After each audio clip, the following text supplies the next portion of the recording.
ಇನ್ನು ಪ್ರಜ್ವಲ್ ರೇವಣ್ಣ ಅಶ್ಲೀಲ video viral ಪ್ರಕರಣಕ್ಕೆ ಸಂಬಂಧಪಟ್ಟಂತೆ ಕಾನೂನು ಎಲ್ಲರಿಗೂ ಒಂದೇ ತಪ್ಪು ಮಾಡಿದ್ರೆ ಶಿಕ್ಷೆಯಾಗಲೇಬೇಕು ಅಂತ ಪ್ರಜ್ವಲ್ ರೇವಣ್ಣ ಕೇಸ್ ಕುರಿತಾಗಿ ಮೌನ ಮುರಿದಿದ್ದಾರೆ ಕುಮಾರಸ್ವಾಮಿ. ಉಪ್ಪು ತಿಂದವರು ನೀರು ಕುಡಿಲೇಬೇಕು ಅಂದ್ರು ಎಚ್ಡಿಕೆ. ಪ್ರಕರಣವನ್ನು ಈಗಾಗಲೇ ಎಸ್ಐಟಿ ತನಿಖೆಗೆ ಕೊಟ್ಟಿದ್ದಾರೆ. ಸಂಪೂರ್ಣವಾಗಿ ತನಿಖೆಯಾಗಿ ವರದಿ ಬರಲಿ. ನಾನಾಗ್ಲಿ ಗೌಡ್ರಾಗ್ಲಿ ಮಹಿಳೆಯರಿಗೆ ಹೆಚ್ಚಿನ ಗೌರವ ಕೊಡ್ತೇವೆ. ತಪ್ಪು ಮಾಡಿದಾಗ ನಾವು ಯಾವುದೇ ಕಾರಣಕ್ಕೂ ಕ್ಷಮಿಸೋದಿಲ್ಲ ಅಂತ ಎಚ್ಡಿಕೆ ಹೇಳಿದ್ದಾರೆ. ಮುಖ್ಯಮಂತ್ರಿಗಳು SITಗೆ ತನಿಖೆಗೆ ಆದೇಶ ಮಾಡಿದ್ದಾರೆ ಅಂತಕ್ಕಂಥ ಗಮನಿಸಿದ್ದೇನೆ.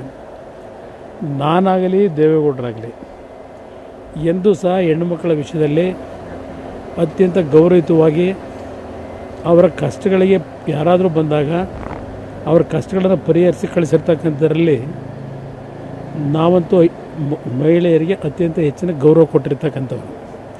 ಈಗ SIT ತನಿಖೆಗೆ ಈಗ ಆಲ್ರೆಡಿ ಆದೇಶ ಮಾಡಿದ್ದಾರೆ.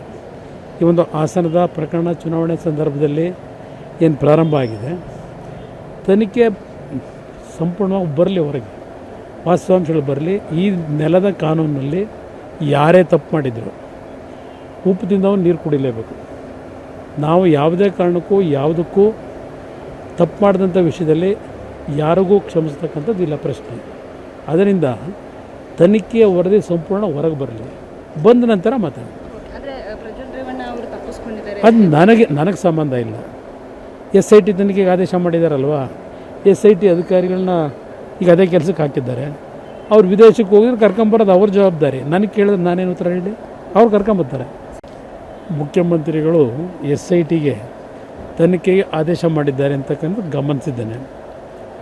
ನಾನಾಗಲಿ ದೇವೇಗೌಡರಾಗಲಿ ಎಂದೂ ಸಹ ಹೆಣ್ಣುಮಕ್ಕಳ ವಿಷಯದಲ್ಲಿ ಅತ್ಯಂತ ಗೌರವಯುತವಾಗಿ ಅವರ ಕಷ್ಟಗಳಿಗೆ ಯಾರಾದರೂ ಬಂದಾಗ ಅವರ ಕಷ್ಟಗಳನ್ನು ಪರಿಹರಿಸಿ ಕಳಿಸಿರ್ತಕ್ಕಂಥದ್ರಲ್ಲಿ ನಾವಂತೂ ಮಹಿಳೆಯರಿಗೆ ಅತ್ಯಂತ ಹೆಚ್ಚಿನ ಗೌರವ ಕೊಟ್ಟಿರ್ತಕ್ಕಂಥವ್ರು.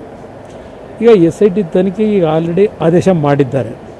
ಈ ಒಂದು ಹಾಸನದ ಪ್ರಕರಣ ಚುನಾವಣೆ ಸಂದರ್ಭದಲ್ಲಿ ಏನು ಪ್ರಾರಂಭ ಆಗಿದೆ, ತನಿಖೆ ಸಂಪೂರ್ಣವಾಗಿ ಬರಲಿ, ಹೊರಗೆ ವಾಸ್ತವಾಂಶಗಳು ಬರಲಿ. ಈ ನೆಲದ ಕಾನೂನಿನಲ್ಲಿ ಯಾರೇ ತಪ್ಪು ಮಾಡಿದರು ಉಪ್ಪು ತಿಂದವನು ನೀರು ಕುಡಿಲೇಬೇಕು.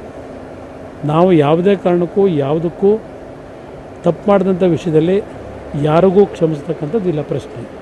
ಅದರಿಂದ ತನಿಖೆಯ ವರದಿ ಸಂಪೂರ್ಣ ಹೊರಗೆ ಬರಲಿ, ಬಂದ ನಂತರ ಮಾತಾಡಿ. ಅದು ನನಗೆ ಸಂಬಂಧ ಇಲ್ಲ. SIT ತನಿಖೆಗೆ ಆದೇಶ ಮಾಡಿದಾರಲ್ವ, SIT ಅಧಿಕಾರಿಗಳನ್ನ ಈಗ ಅದೇ ಕೆಲಸಕ್ಕೆ ಹಾಕಿದ್ದಾರೆ. ಅವ್ರು ವಿದೇಶಕ್ಕೆ ಹೋಗಿದ್ರೆ ಕರ್ಕೊಂಬರೋದು ಅವ್ರ ಜವಾಬ್ದಾರಿ. ನನಗೆ ಕೇಳಿದ್ರೆ ನಾನೇನು ಉತ್ತರ?